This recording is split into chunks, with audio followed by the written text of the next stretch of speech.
Welcome back to another episode of the Vet, the Bet, the Casual. Good seeing you as always, Suki. How you doing? I'm good. I'm good. You know, a little bit of an interesting card there. We probably could have done a lot better than we showed, but you know what? It's a learning process, and I'm a little disappointed for some of those. But you know, we went with some of the weights and things like that. But it is what it is.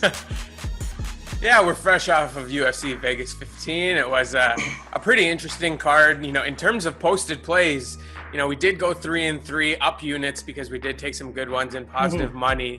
You know, it would have been a 5-1 night had Mr. Parisian actually shown up the way we expected him to, as we had two parlays pending on that, and he kind of broke them both. But otherwise, you know, it was still a very great night.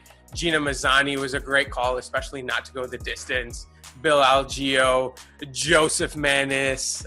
You know, we had a few nice dog calls. So overall, you know, it was a very entertaining card. Had Parisian come through for us, we would have been, you know, really in the money. So, and that's kind of where you kind of see, like, everyone picked Parisian to win, right? So, like, that's kind of where, at the end of the day, there's a lot of people that kind of lost out on that side of things. And like we said, I mean, I think even when we started recording that show, a lot of those dogs I was liking just from when we did our initial analysis. So the fact that, you know, Manses and all these guys kind of pulled through, like, that's a big thing for us coming out of that night. Yeah, that especially that Bill Algeo one, that was a great fight, man. He really, you know, dominated from start to finish. That was a great one to see. So, you know, that kind of lines us up beautifully for UFC Vegas 16 coming up this Saturday back in the Apex.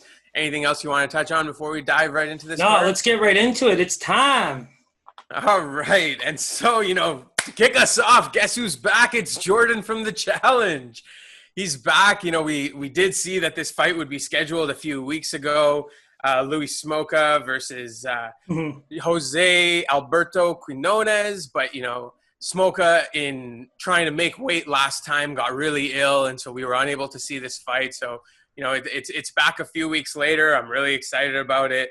I know we were pretty high on Smolka at the time. You know, I don't see really a reason why that has changed. What are your thoughts here, Suki? Well, I like the fact that, you know, like you said, it's a rescheduled fight. These guys have spent even more time looking into each other. You know, we kind of provide some analysis on this fight already. So let's just kind of, you know, pick up where we left off, if you will. You know, Smolka's that long-time fighter. I like the chin. I like the durability. I like his ability to kind of take a fight, think on his feet. He does not win all of those battles, but I think this is a fight where against Quinones, you know, watch out for the quick striking early. You know, the Alejandro Perez fights with Quinones were phenomenal, and that's like tough. I want to say tough one Latin America. That was one of the best ones because these guys all came out flying. And so Pantoja was one of my favorite guys coming out of there, but Quinones was making a name in terms of a striker. So that's where I kind of see things going right now. You know, O'Malley was the first person to knock Quinones out. So do I see Smolka knocking anybody out? Maybe not, but do I see him being able to kind of take on what Quinones has to throw at him and maybe grind out some kind of a victory? Yes.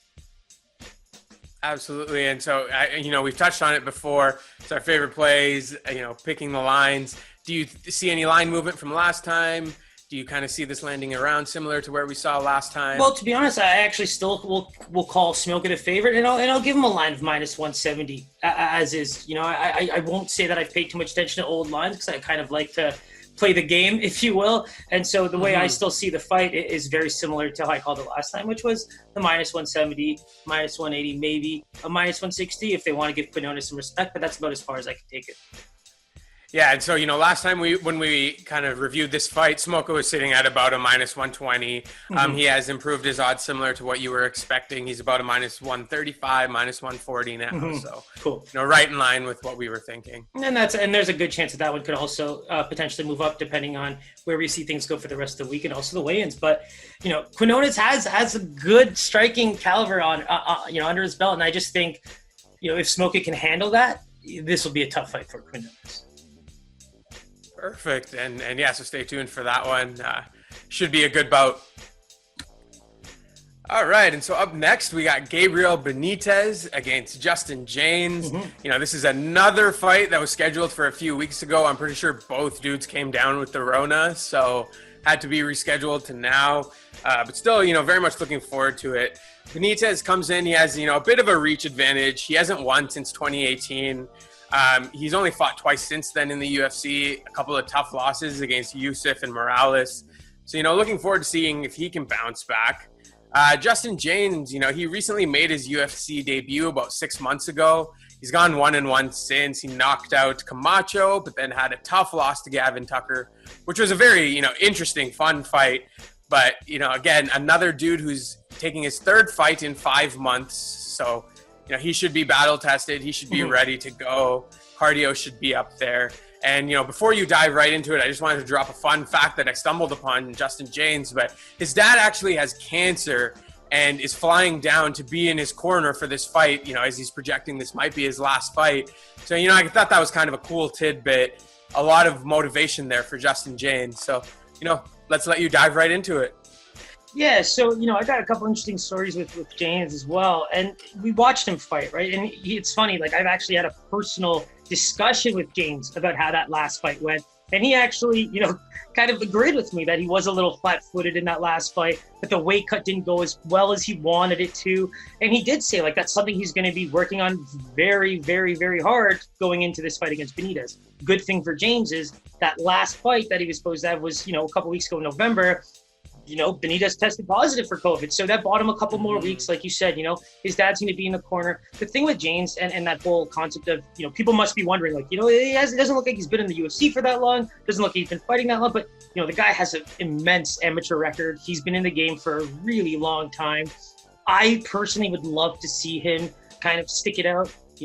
I'm sure there's a lot of personal things that are going on. And you know what? He's got his UFC shot in 2020. So at least he can say he did that if that's kind of like what the goal was when this all started. But he's got some skill. He's got some power in those hands. And it would be nice to see a guy like that who's got such a good, heart, who's got such a good, who am I to him to have to actually like enter a conversation with me about how his fight went and how he thinks he needs to improve and what he thinks, kind of happened to him in there and what he should change against Benitez. And that was a really interesting experience for me. And, going into Benitez, it's the kicks, right? Like we love what he throws when it comes to the kicks. Fighting at AKA, he's going to be boys with our boy DC and all those guys, but that's what he brings, Is he known as like the wrestler, the Cain Velasquez in the DC? Not really, but he trains with some of these big boys. And the kicks are where you want to be careful with him. Watch the head kicks. Watch, some of those demolition leg kicks that can maybe put you down. That's what I really kind of want to look out for with him. But at the same time, just had COVID. Is now moving down to 145 to take on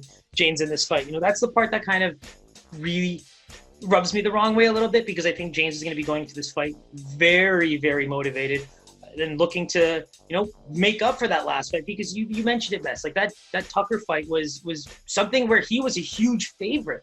And, he looked flat-footed. He agreed to it. And by the third round, he stayed in it, man. He stayed in the fight. But, Gavin Tucker is a good Canadian fighter, great prospect, and, made him tap. Yeah, absolutely. And you can't fight with Jaynes' heart, and that's going to be in full display this Saturday for sure, especially with his dad in his corner. Moving into Paisano's odds here, where do you see Vegas landing with this line, given, the fact it's a rematch, or not a rematch, rescheduled bout? And so it's interesting here. So for me, I just think that there could be some recency bias here. There could be the fact that, Benitez is a bit more of a name.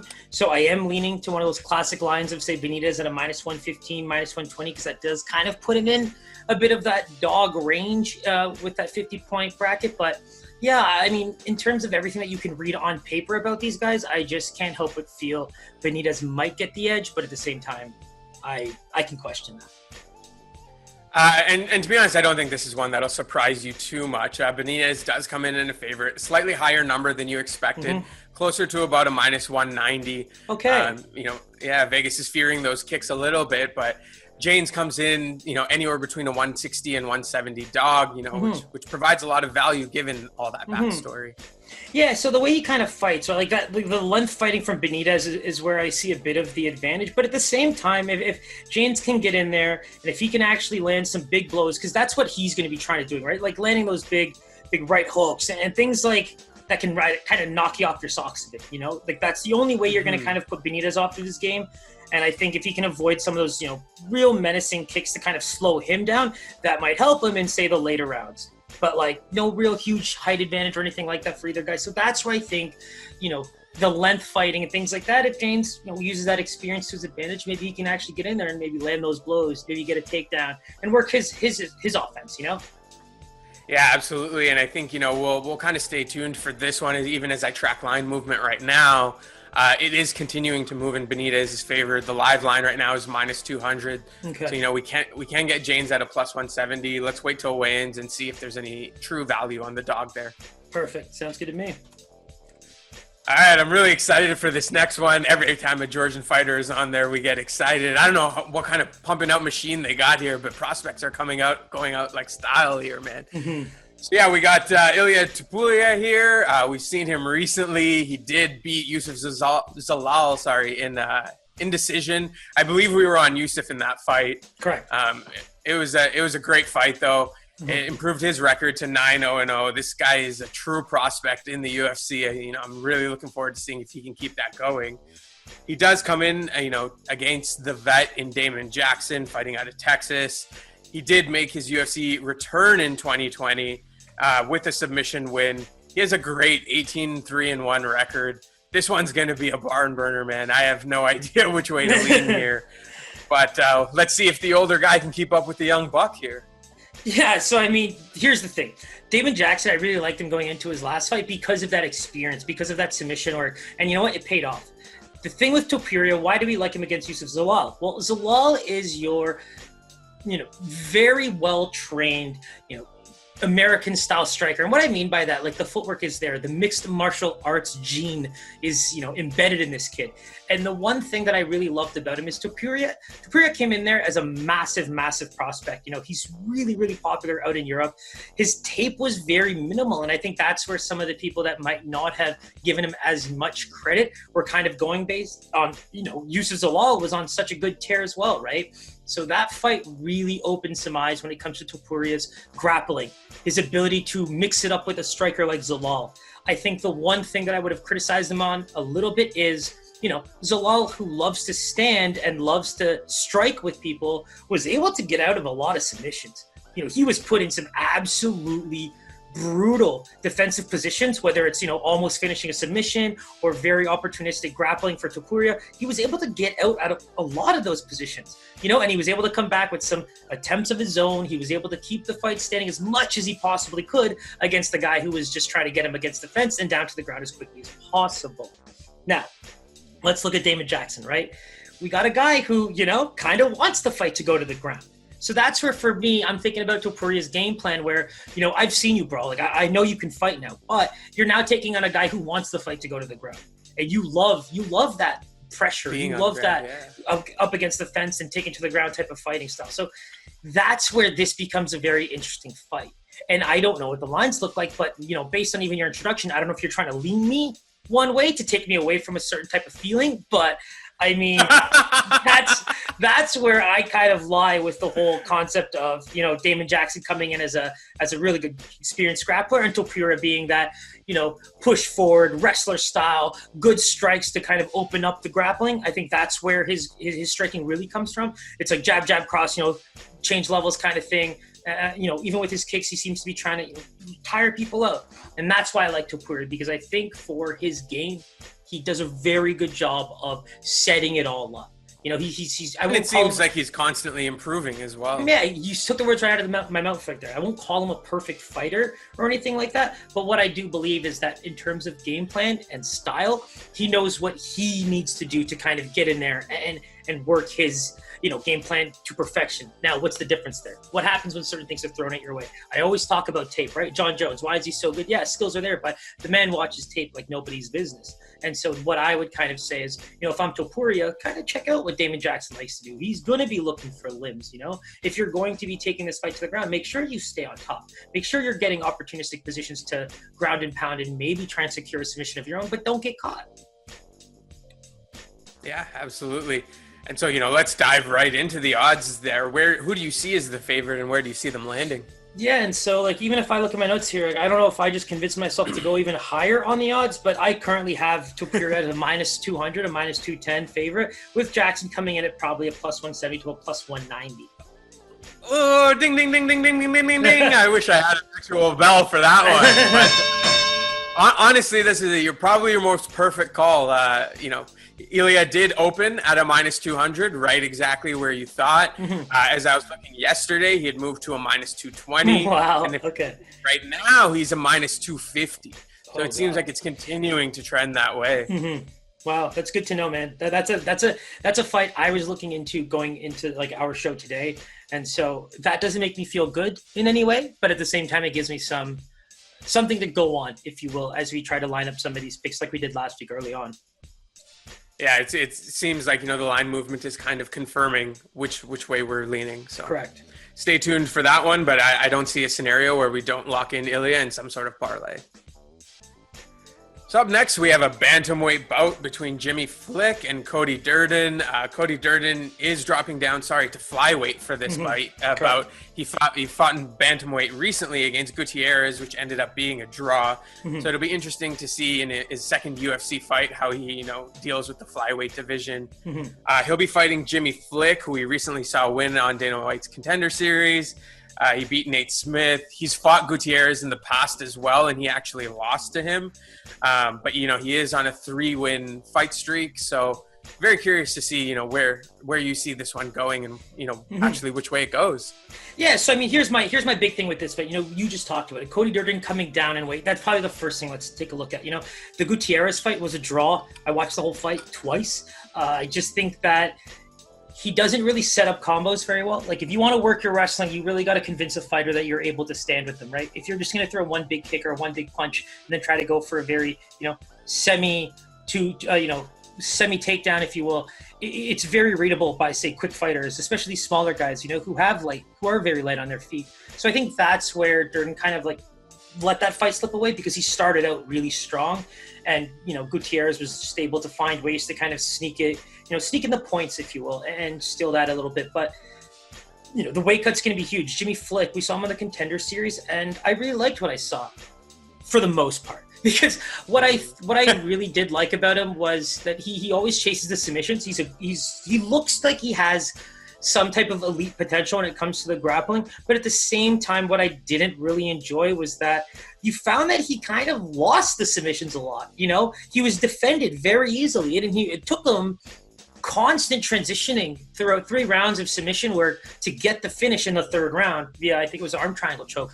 And so that was very, very hard work. And I'll be honest, in terms of UFC caliber fighting, I just think that he's in for a rude awakening if that was, maybe for him, one of his best performances, if you will. I think Durden will have, some speed issues when it comes to dropping down a flyweight, because they're just a different breed. So that might work into Flick's favor. But that's where, for me, you just have to look at this fight from Durden. He's going to push forward. He's going to try throwing these strikes to try and get it to the ground. But how much do you want to get it to the ground if, Jimmy Flick's great from his back?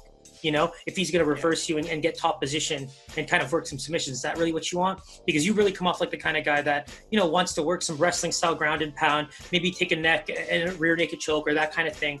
So that, for me, is where I just see Durden being at a very huge disadvantage, because the striking, I think, needs to be a bit better to at least stay competitive in all areas of the fight. Yeah, and so it seems like coaching is going to play a huge factor into this fight as well. In terms of a line, kind of where do you see it landing in terms of Vegas opening odds? And so, even though you pointed out the Gutierrez, draw on Durden's side, loss on Flick's side, based on what we've seen, based on just skill alone, I just can't help but give Flick the edge here, because there's no real size disadvantage and Durden is moving down. So I'm going to say Flick is the favorite. Now I'm going to play one of those coy little, potential still dog type of lines with the minus 115s, minus 120s, but I still do believe that Flick deserves to be the favorite here. So Flick is definitely the favorite. He's right on your 50-point range. He opened at about a minus 170. It did move up to a minus 180. If I look right now, it's back to the minus 170. Cool. So not a lot of line movement there, but right within that range of what you're expecting. Seems like anybody could really win this fight. Just a slight advantage to Jimmy Flick. One reason I do like that line, Pies, is it further solidifies, I guess, what you would consider a bettor's lack of confidence in what Durden brings to the table, only because it's just what one guy's good at and what the other guy's good at. He seems to be on the losing end of that. And where he can try to make up for it is just be better at striking, because I don't think he's going to have an issue with maybe the grappling and the wrestling per se, but to win the fight, if you stay away from, heavy defensive submission positions, that's what he's going to need to do. He's going to need to land some punches for sure.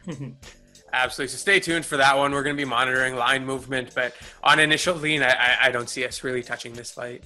So we got a lot of exciting prospects on this card, and Jordan Leavitt is another one. So, before we dive right into his side, let's take a look at Matt Wiman here.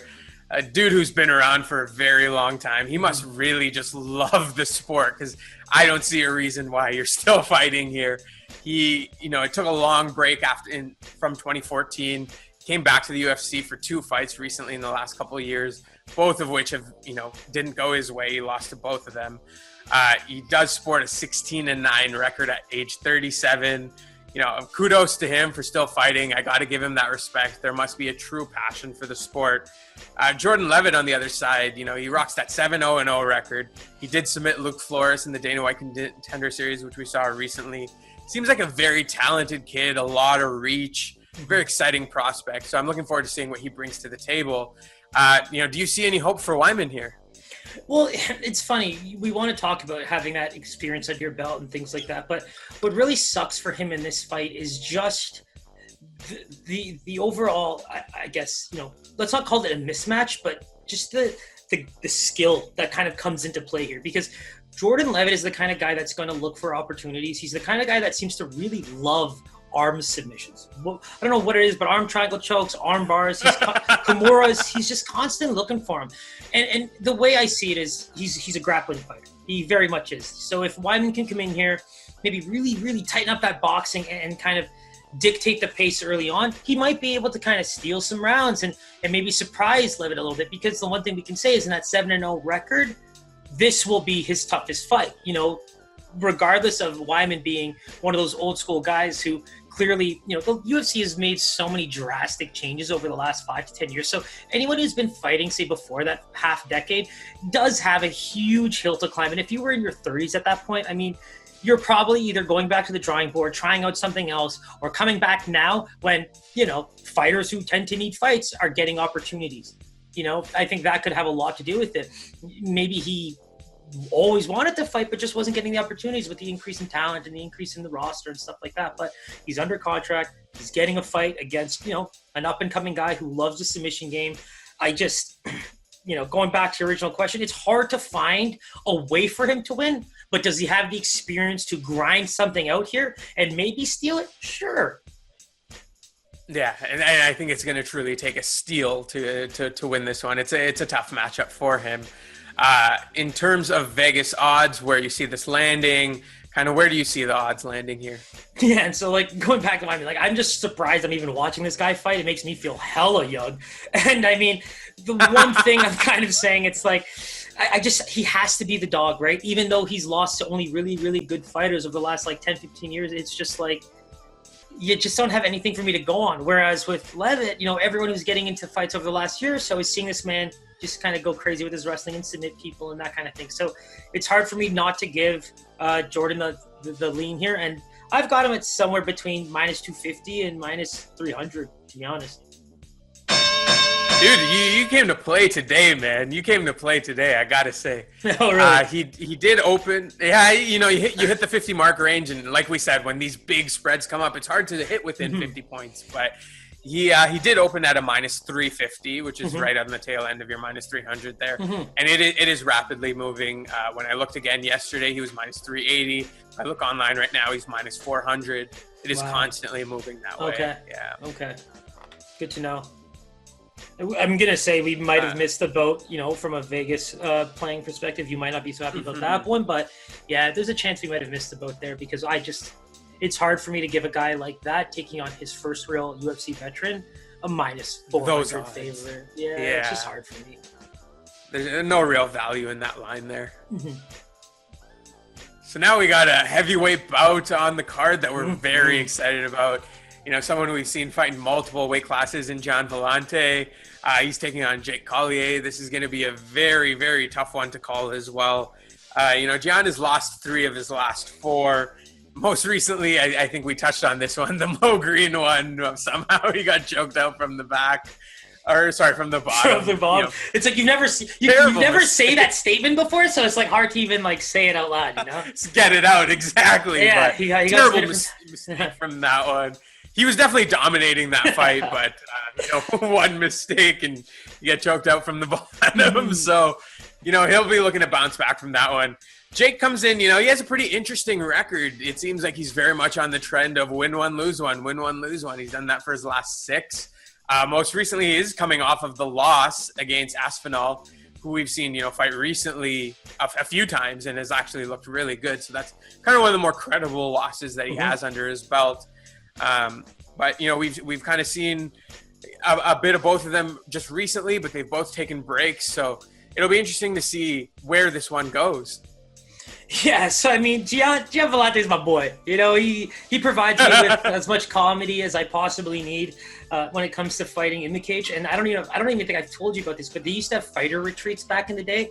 And so basically, these are like trips that the UFC would put on for all the fighters to go and travel together and have fun. Sounds like a terrible idea. And so guess who was king of the castle and who was always known as the partier, who is always known as the guy getting himself into trouble? My man, the middleweight, turned to heavyweight, Giga Chikadze. And so the big thing about him, I showed you the Safra fight, right? Like I might have to put that in my favorite fight of all time.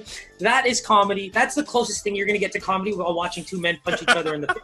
So what I like about him, I guess, is the honesty, right? Like I'm not planning on losing weight anytime soon. They want me to fight. I don't mind fighting at heavyweight, and I'll take the fights on. You know what I love about Vellante is he's actually 6'3". So he was actually a very, very athletic middleweight. So him moving to heavyweight isn't terrible because there's guys like Mark Hunt who are definitely not supposed to be there. Guys like Cormier. Cormier is a big dude, but he's barely 6 feet. You know what I mean? So that's where I think like you're going to see a bit of his skill come into play the more he gets used to the division. Does he care as much as he used to? I don't know. It's hard for me to kind of give that any type of, thought based on what I've seen from him recently. But when you look at Collier, I mean, that's the best part, right? Has fought only 4 times in the last 5 years. You just said it, beat by our boy Tom Aspinall in under a minute. It was an absolutely devastating knockout. Didn't seem like he had a chance at all. And I mean, in this fight, he needs to keep the distance. Maybe engage in some wrestling. Don't stand there for a round, especially the first round, and take on the early lungs of what was a middleweight fighter. You know what I mean? Like he's going to be a bit quicker than you. He's going to have power. He always has. So I don't want to call Gian Vellante an easy fight by any means because nobody at this level is an easy fight. But what I'm saying is in his heavyweight bouts, Gian Vellante has pretty much dictated the pace for a round or two and then kind of faded, right? And I wish we got to see him fight Big Ben Rothwell, which was a canceled fight before the Mo Green fight. So that's where I kind of, hate to say it in a weird way, but after all the jokes and after everything, I actually see Vellante having a very, very good chance in this fight. Yeah, and honestly, it's a very tough bout to call. Like you said, as the rounds go on, you got that heavy weight of Kyle weighing on you. It could wear you down. I think Gian has to take advantage in the early rounds here. In terms of Vegas odds, like I said, this is a very tough fight to pick. Where do you see them landing? Yeah, and these are the kind of fights I hate, and it's just so funny because they seem to happen at heavyweight a lot. We can go back to the Parisian fight against Parker Porter last week. It's like, in one sense, you just look at a fighter fight, you look at the other fighter fight, and you tell yourself this is what they should do, But at the end of the day, you can analyze skill all you want, but when they're in there, game plan, coaching, these are all the things that come into play, right? And the one thing I just said about Collier is, if you're going to stand there and train for the first round, we saw what happened against Tom Aspinall. Can you wrestle? Because if you can, this is the time to bring it out. Get this guy on the ground, tire him the hell out, because he will get tired by the second, third round. Do you have good cardio? Because you have a few days right now to get that cardio up, because I would 100% be working on that and only that, because you can win this fight in the third round regardless. On the flip side, Gian Vellante, go crazy, bro. First round, this kid clearly doesn't have the chin that maybe he used to have early on, or, maybe he's getting exposed by powerful hands like Tom Aspinall, but you've got power too. And where I'm taking this, Pies, is just you can see how much in these two guys is so based on not skill, but coaching, game plan, that kind of thing. And so unfortunately, for me to tell myself like Collier, this is what you have to do, this is what you have to do, this is what you have to do. But Vellante, just go in and be you. and hope that Collier doesn't change a thing. So I'm going to have to go with Vellante being the favorite here.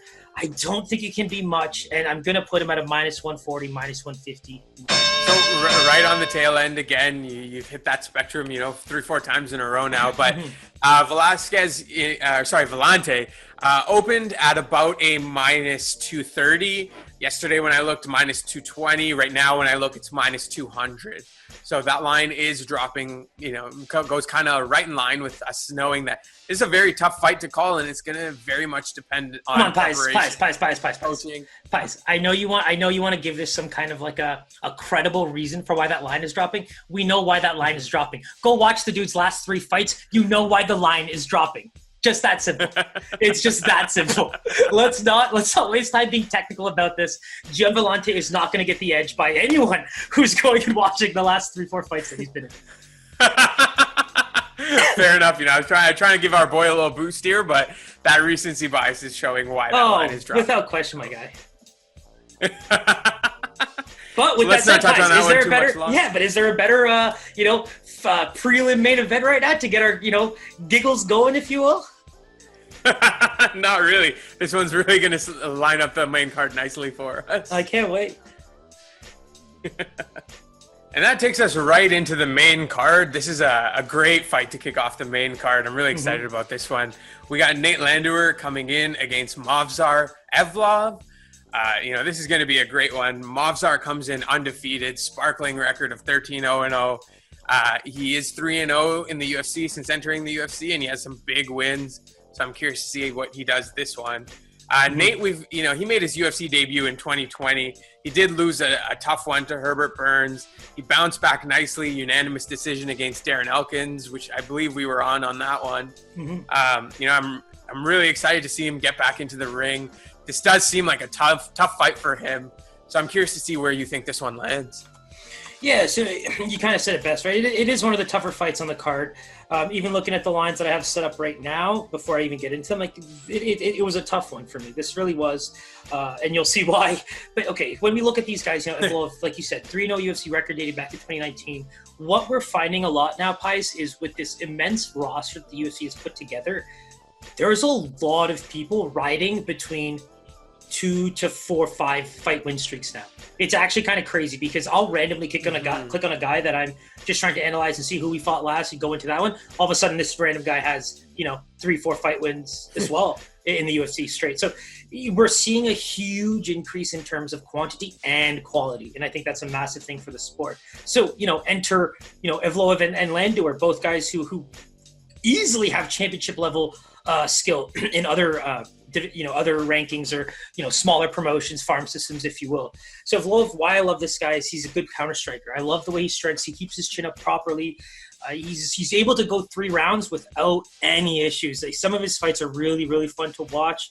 I think he's got good size and he's a beast. He's just got good all around skill, and I just think it's a scary fight, right? Because he's going to be countering all the time. And you're a guy like Landwehr and you're kind of pushing a lot. You're going a lot on heart, and that's where I think right now we have a guy who can throw down in Landwehr, and then you got a guy who's very technically sound like Evloev. So when I look at Landwehr's fight against Darren Elkins, that's a fan favorite type of fight. Do you know what I mean? He really did have to nail that one home, and he did. Those last 2 rounds were just blood everywhere. Mans were throwing like crazy. Potential fight of the night type of thing, and that's where I felt like I saw a fighter that has the ability to at least push a lot of different fighters to a new level. Who that is, skill-wise and all that, is a different issue. And I think this is a great fight for him to gauge that himself. Because Evloev is not going to hold back. And I think this is going to be his toughest fight by far. Because what he tends to do is what Evloev is kind of looking for. So you want to keep pushing forward on me and trying to get takedowns or trying to throw strikes? Well, I'm going to try to dodge you and then throw right back at you.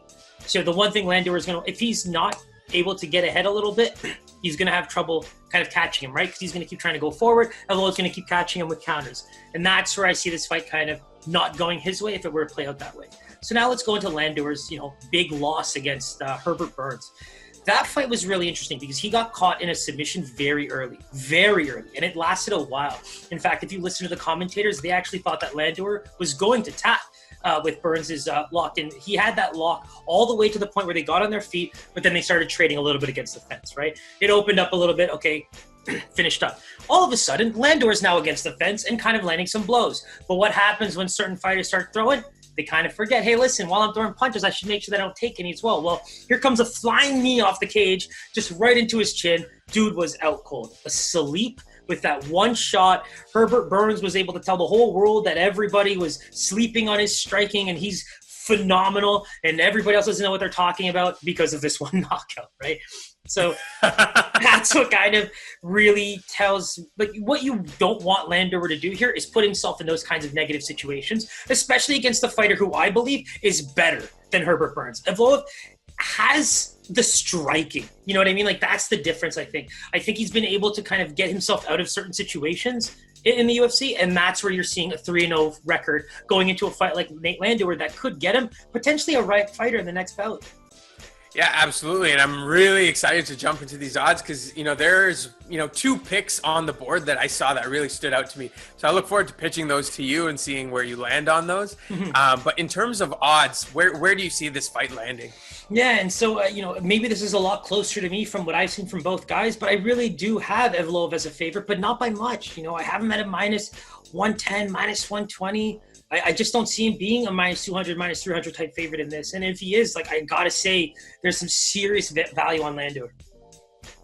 Okay, so, this is going to drop your jaw a little bit. And, foreshadowing what I was going to pitch to you, I think we might, differ on this one a little bit. But Evloev comes in at a near minus 600 favorite. Wow. He's the biggest favorite on this card. Do you want to know something funny, Pies? I am 3-0 on betting on Evloev because I've bet on him in every single UFC fight he's been in.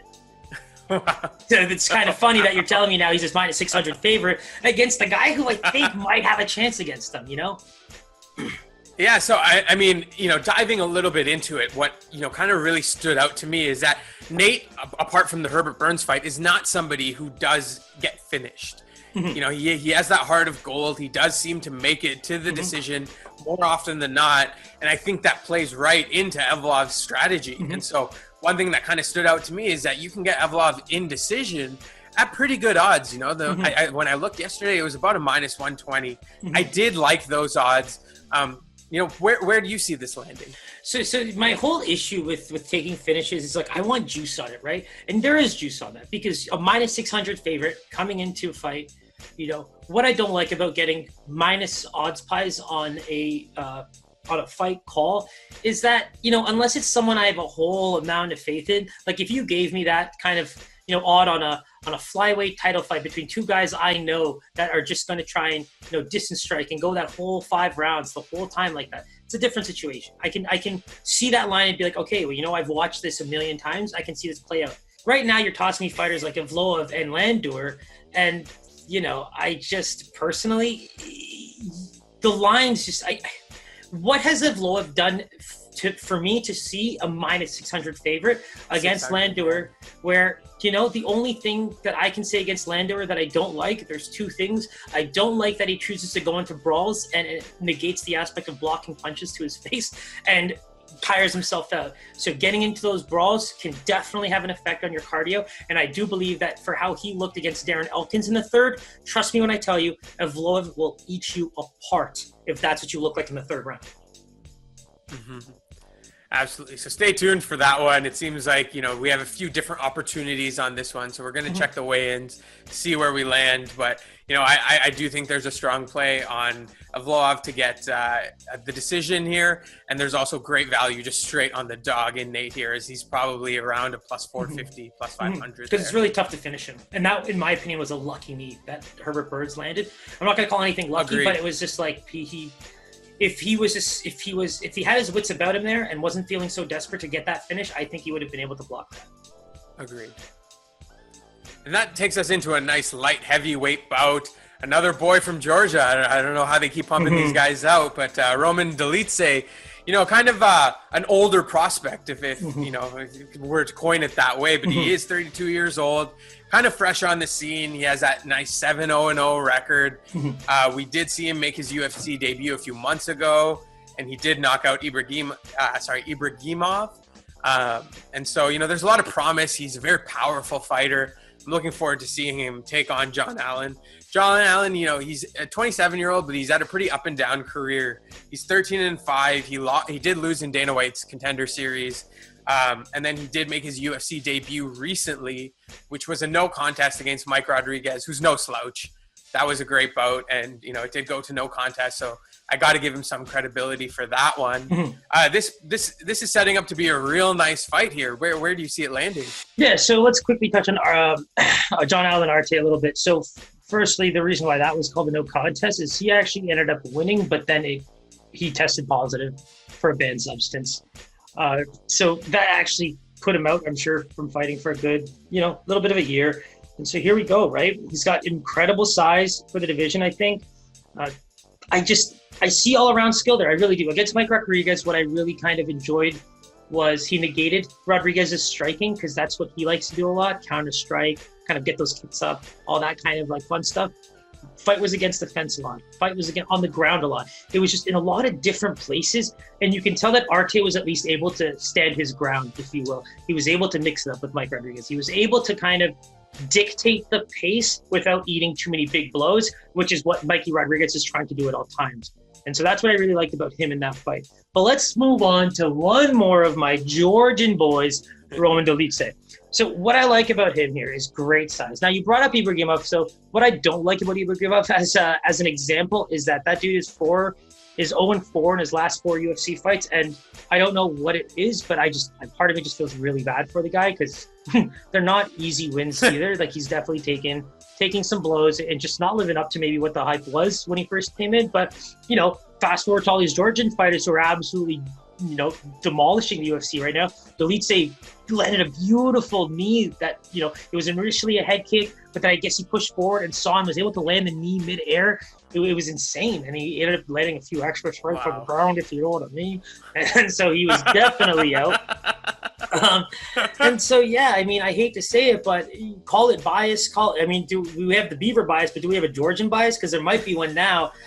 Because, yeah, like, these guys just come to fight, man. They've got great stand-up. I think their ground game is very underrated, and we saw that in a few fights, right? Like, Kutateladze, our boy right there. His ground game and his grappling is what got him that very surprise win over Gamrot. So right now, it's like, am I seeing something very similar? Because a part of me really believes that we can pretty much distinguish who would be the favorite and who would be the dog, despite what I might personally believe.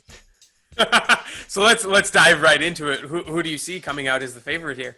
Yeah, and I really do think, I don't think Georgian fighters are still getting the bump that they deserve right now. And I'm going to say that Arte is the favorite, but again, not by much. And I'll give him a -140, -150 line because I like the size. He took out a guy like Mike Rodriguez, who everybody does kind of now know over the last year because he's fought so much. So I do want to give him the edge there because, frankly, there's just not many people can know too much about Dolidze yet other than that one fight. So Roman actually is coming in as the favorite. He did open at about a -150 when I looked early yesterday. It is rapidly moving. When I looked right now, I believe he's a -180. Wow. So it's constantly moving in that direction as well. Cool. And I had him at only a +100, +110 because I really did think this fight was relatively close. So I just think we should jump on that. I think that's actually a really good bet. I think Dolidze has what it takes to kind of technically sound, like, you know what I mean? Like, I just think if Arte's looking for a brawl, I think Dolidze is going to be able to give it to him, but in a very skillful way. Yeah, and that's music to my ears because I was really leaning with Dolidze, and I'm glad to see we're on the same page here. Nice. Hey, Siraj, what do you get when a Spanish man meets a thoroughbred American woman? Spanish man meets a thoroughbred. Montana de la Rosa. Yo, that name killed me, man. It killed me. It's one of the best. One of the best. Montana. So Montana here, she comes in. She's lost 2 of her last 3, one of which was to Andrea Lee, which, is no slouch. That's a pretty credible fight there. She does have some good wins under her belt. Most specifically, that stands out to me is Rachel Ostovich, who we saw fight this past weekend, looking fine as hell. Paisy fell in love, bro. Paisy fell in love. He thought, our Georgian girls were solid, but Rachel Ostovich had this match. Did you see that meme that Darren Till put out? No.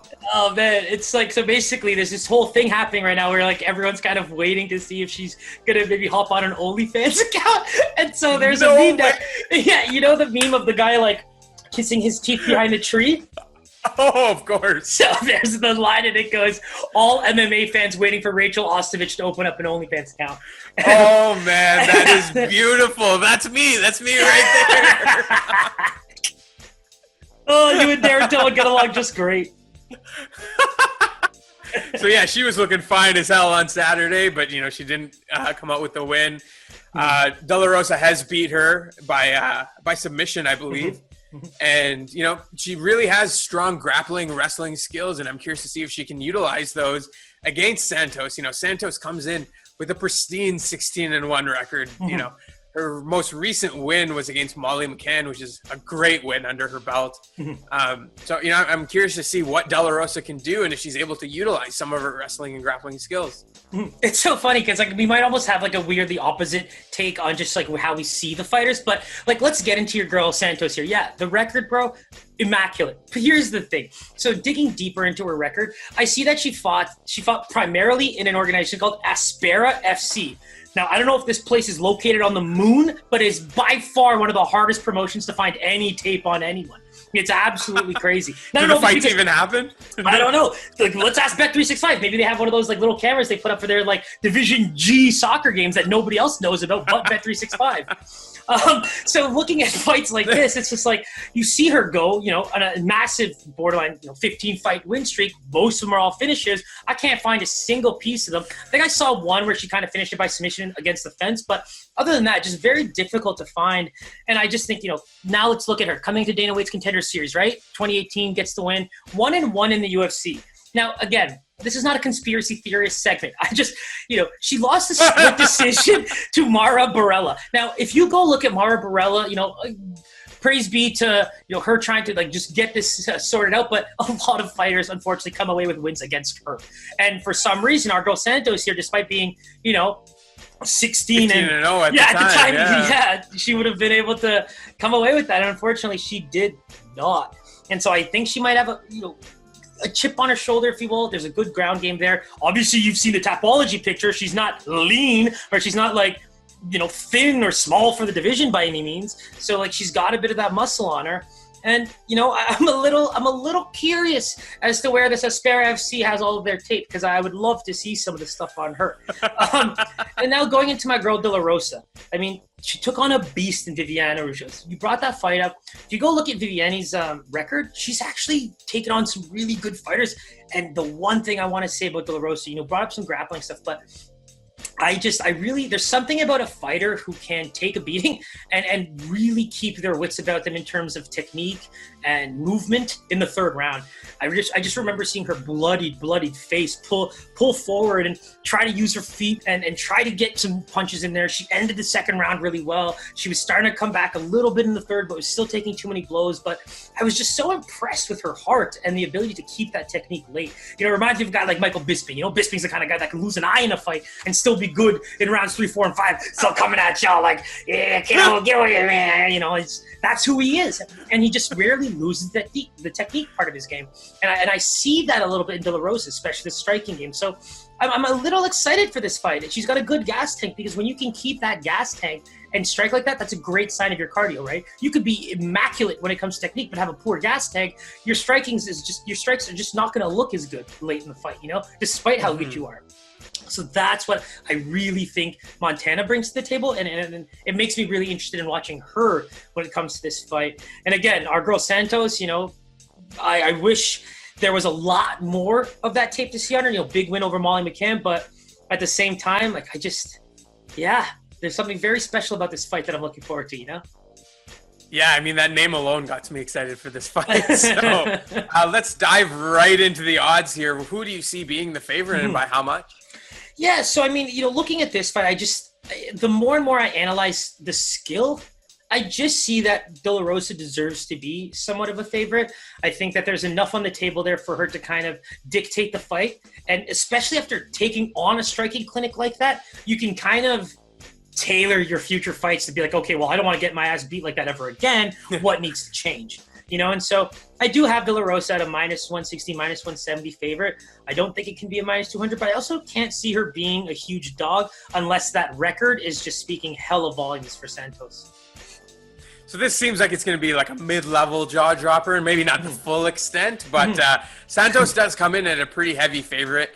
The line hasn't actually moved too much from what I've seen monitoring yesterday to today, but it's anywhere between that minus 210 to minus 220 range. De La Rosa does come in at around plus 180, plus 200 of a dog.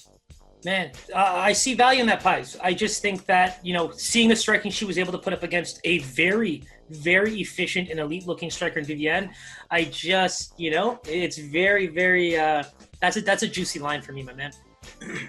Yeah, I see a lot of value in it as well. I'm glad we're on the same page here because there's some good value on taking the dog there in De La Rosa. So stay tuned to see what we take there. So it seems like GSP has really, concreted that nickname. We saw JSP last week and Jonathan Pierce. Now we got another one in OSP this week fighting. Very excited about this one. He's taking on Jamahal Hill. I know you got something to say about that one. Baby. When I saw that name, I thought some Indian restaurateur was about to make his UFC, appearance. And I'm like, I can't wait for this fight because I hope that Jamahal Hill, who's probably half white or half black Indian, is probably going to smash. No, I saw his last fight. I was very aware. But I'm going to keep calling him Jamahal for the rest of his life. Absolutely. Give me two scoops of that butter chicken, please. Yeah, and if the naan isn't done in the tandoor, then I don't want the naan. So, OSP is the vet in this one.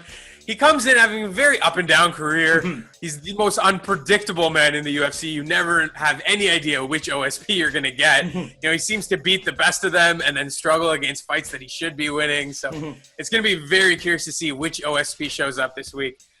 He does have a lot of credible fights under his belt. A few tough losses against Dominic Reyes and our boy Rothwell there, which I believe we took Rothwell in that one. Mm-hmm.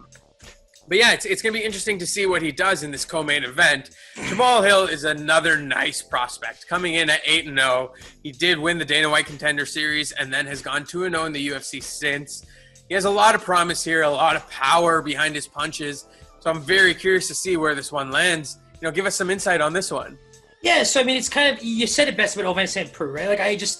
As much as I like the guy, it's just tough to see him struggle in the way that he does. He's the kind of guy that's shared the octagon with the John Jones. He's experienced that fight. Mm-hmm. And if you ask me as a fighter, to just share the octagon with the John Jones is a great experience because that's going to tell you what it looks like to maybe be feared, what it looks like to maybe be completely on your mental game when it comes to being inside the octagon. Outside the octagon, different story altogether, but we know all of his brain power is going into one place.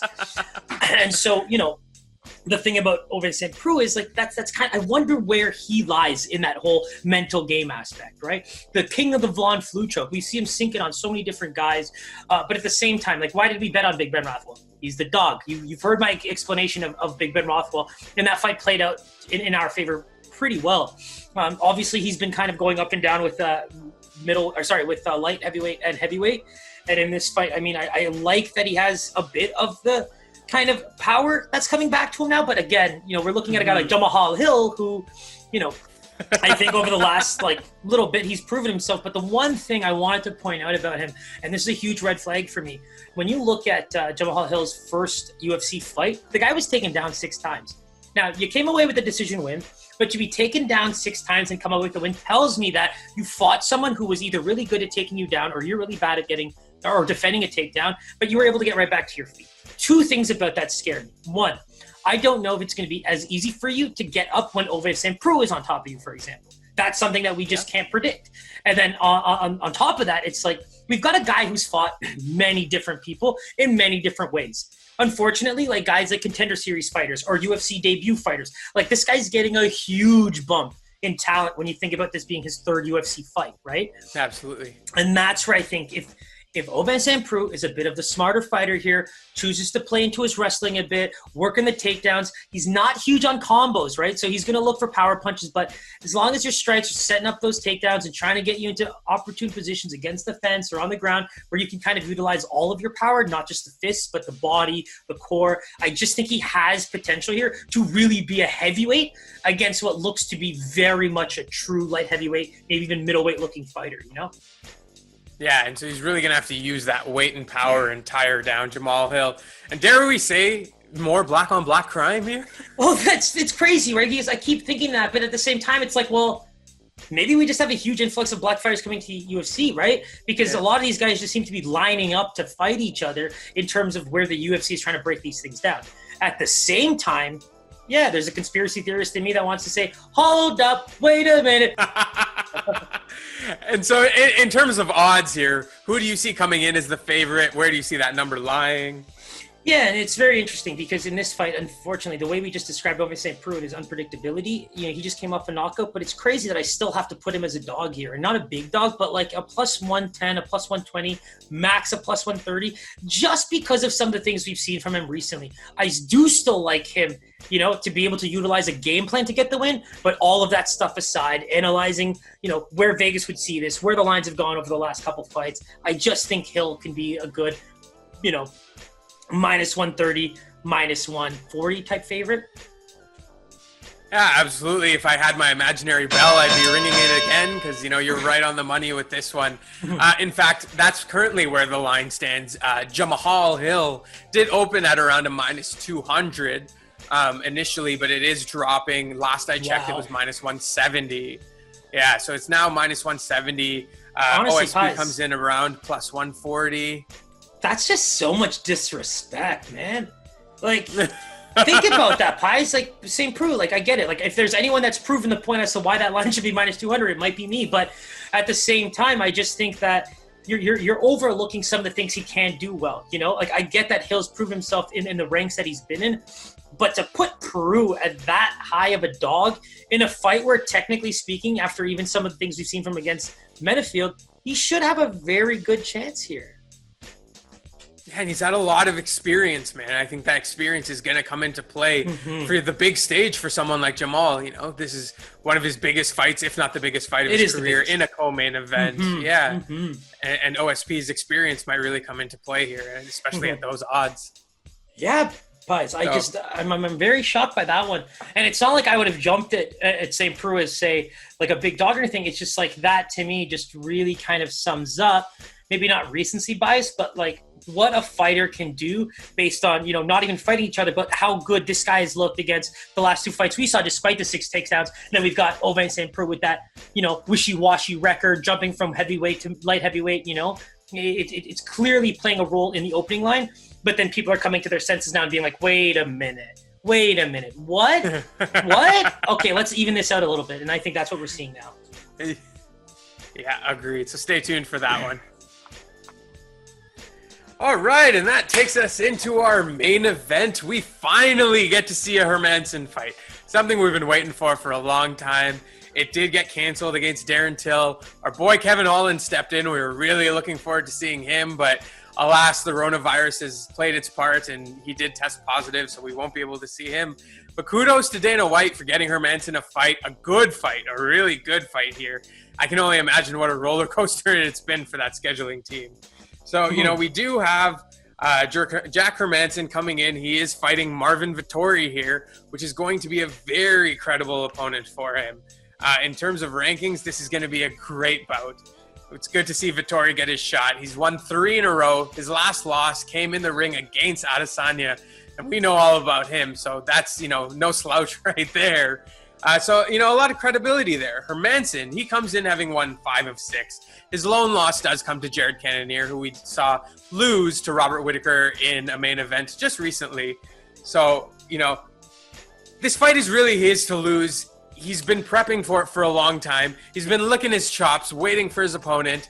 and he has somebody who's taking the fight on short notice. So it's really his to lose, in my opinion. Where do you kind of see this one going, Siraj? That's actually where I kind of disagree with you, right? Because Marvin Vettori is the kind of guy where if you look at the experience that he's put together over the last, 6 months of pandemic, I mean, his fight might be one of the most anticipated fights in the entire Corona period, because Carl Robertson ended up talking a lot of smack to him, and these guys had encounters in hotel lobbies. I mean, the first fight was a missed weight thing due to weight cut, and he got sick, so Marvin Vettori was already pissed about that, and so they ended up meeting again within a month of that, and so there was so much history, and like it was such a big fight for MMA fans, like the diehards, because like there was just so much raw emotion that went into it, and it was also at the heart of when the UFC was really trying to like keep the fights going and stuff, and it was just such a great time to kind of see Vettori get that, huge, I guess, platform to kind of sell his own fight there. And so fast forward till now, like, you talk about Jack Hermansson, I keep bringing this fight up because we've only had 3 bad cards since we started this entire thing. And I can tell you right now, Anthony Smith against Glover Teixeira, Kelvin Gastelum against Joker, and 2 weeks ago, that's basically the worst we've seen. And so we've done really well. I just, that heel hook really woke me up, because I think Kelvin Gastelum is one of those guys that can find himself in unopportunistic positions, whereas if he's got his wits about him, like against Adesanya, he was looking phenomenal, right? That's probably where a lot of the tape and a lot of the money got put on Gastelum. But remember, the odds, they weren't that far off of each other. So that's where I think, if he can utilize the grappling, if he can get those opportunistic positions to kind of take Vettori down and use those limbs, he's got such a good reach. That's where the fight's going to be taking place. Now, to kind of counter your point a little bit, this is where I think Vettori kind of comes in as a very, a black sheep, if you will, because everyone's going to say, he took the fight on short notice and all that kind of stuff. But in reality, this guy's probably been in camp waiting for someone to drop out of a fight, or even getting ready for his next booked fight. I have no clue what he's going to look like coming into the weigh-in, so this is a big fight for that. But come on, man. From a striking perspective, 2 losses in the UFC, split decision against Israel Adesanya. That's a massive deal to me. And then the other one's, Antonio Carlos Jr., who's also a crazy good finisher at the UFC level. Both decisions, one split against the man himself, Israel. So we know who the better striker is here. There's no question. And so that's what has me really, really trying to analyze this fight a bit more than, say, just the short notice fighter with a guy who could potentially see a title shot in the next, 5 to 6 months with a win. Like, that's where I'm kind of picking this fight apart.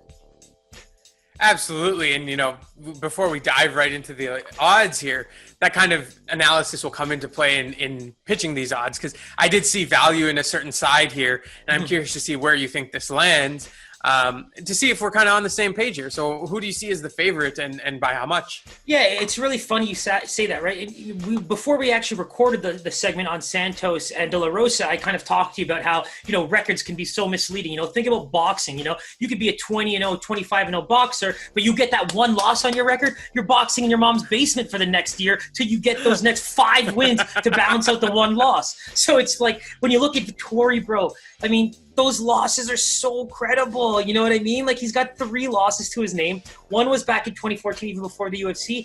And the other 2 are just such good fighters. I'm going to say they're unbiasedly, like, one is definitely a top 10 fighter in the UFC. And the other one is, it sounds like it's really, really far off, but a top 50 to a top 100 fighter in the UFC these days is a big deal. And I think Antonio Carlos Jr. falls into that. And that's where, like, I think the fight's going to be a lot closer than people think. And I would actually go as far as saying, I really believe that Marvin Vettori should be a dog just because of the fact that he's, taking this fight on short notice, but it's a lot closer than people think. And I was going to make a big joke about how I thought these odds are going to be so far apart to kind of get you hyped up to kind of do your spiel, but it's just such a good fight, man. And it's such a classic example of a great striker versus a very, very aggressive grappler. Yeah, it's going to be a barn burner. I'm really looking for. I'm glad we get 5 rounds of this beauty right here. What I, kind of working off of what you said, it just shocked me that Hermansson comes in as the dog here. Wow. Yeah, it was a little tough for me to understand, especially the size of dog he opened at. He was a plus 180 to open, minus 200, from Marvin there, which is a little crazy to me. Since then, the line is normalized a bit. Hermansson is plus 110 now with Marvin at a minus 138. But, man, those opening lines were crazy to me. 2 things, Pies. I'm going to say 2 things here. One, clearly this guy has either still been in camp. People are aware that this guy has not been like, eating cheeseburgers and eating ice cream on the couch for the last like couple months since his last fight. That's a guarantee.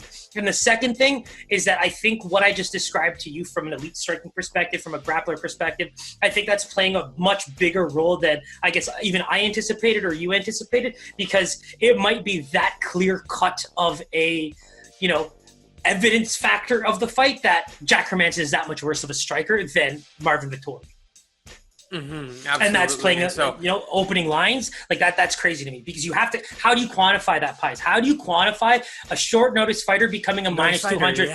Right? Like, how can you quantify that? And I honestly believe it's two things. This man, it's proven that he has not been out of camp, and two, it's clearly well documented, at least in the Vegas handicapping world, that this guy is a very good striker.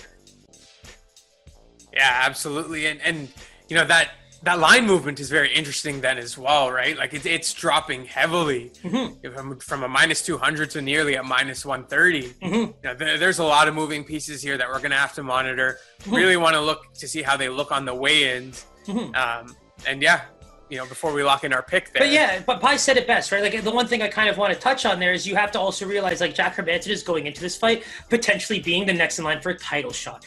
That's where you really do have to kind of gauge who, whether you listen to us, whether you have your own little lean, that's where this fight is very, very exciting, but also shocking. Like, if you're going to be the vet in the bet, you really just have to kind of pick your shots. But if you're the casual in the bet, well, hell, man, I'm seeing a potential title challenger going right into a fight as a dog with a short notice fighter. You're probably pounding that. Wouldn't you agree? It seems juicy, man. And that's where you're seeing, that's where your minus 200 just got to a minus 130, my boy. It makes perfect sense, right? Yeah, it's so true, man. It's so true. All right, so stay tuned for that one. We're going to wait to see the weigh-ins before we lock that in. Hundo. As usual, hit that subscribe button. It's Please below. do. We need you to hit that bell button. Our information is there. Instagram, Twitter. Our picks go up there closer to the fight, so stay tuned for that. Anything else you need to plug there, Siraj? Yeah, one thing I want to quickly touch on, we've been really happy with the feedback that we've gotten on the MMA stuff. We did find that kind of our own Kaizen account was getting a bit convoluted there because we're putting so much effort and having so much fun doing this that we thought, this is becoming our bread and butter. It's the one thing that we're consistently doing every week for you guys. So let's go ahead and make our own MMA page. So right now, we do have pretty much a brand new account that's been set up within the last week or so. The Kaizen MMA, go check it out. If you love the sport, if you love us, by all means, all of our picks, some clips of the show will be on there. But YouTube, you want the full show, or last minute, you want to check out some fighters before you make your picks for Friday, Saturday, we'll have the individual clips up by then. So less than 3-4 minutes for you to analyze your fighter and get that pick in. Perfect. That was fun, Siraj. Always a pleasure, man. Yeah, we'll see you soon. I'm really excited, man. We'll talk soon. Probably before Saturday. Take care, brother. Easy, man.